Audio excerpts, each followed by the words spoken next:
now that he's made the decision to give Noosa and district people the vote on de-amalgamation, he's got a very important task to help people understand what's going to be involved, what the process will be, what the potential outcomes will be.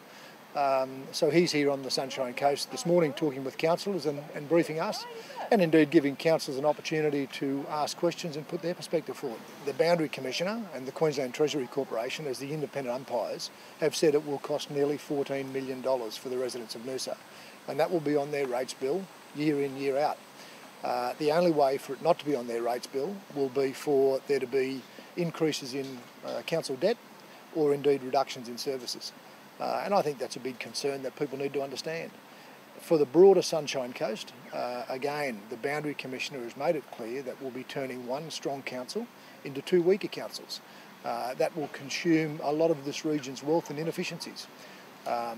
And you know, as long as people understand and make an informed choice, if they choose to de-amalgamate, then they'll at least understand what the implications are. Councils can only invest when they can produce surpluses. And that's been extremely important with the Sunshine Coast Regional Council, and Noosa and District has been the beneficiary of a number of projects, namely the Girraween Sports Complex, the bus interchange at Noosa Junction, the Corroy Library. And yes, they have been projects on the previous Noosa Council's projections, but they needed to be funded, and it was only through the efficiencies generated by a larger council that was able to be done.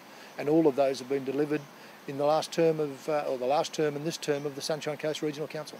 So again, I think people have got to make up their own minds about what they think is fair and reasonable, and that's why I've urged everybody to take the time to understand what's in the Boundary Commissioner's report and make an informed choice, because this is an issue about the future, not about the past.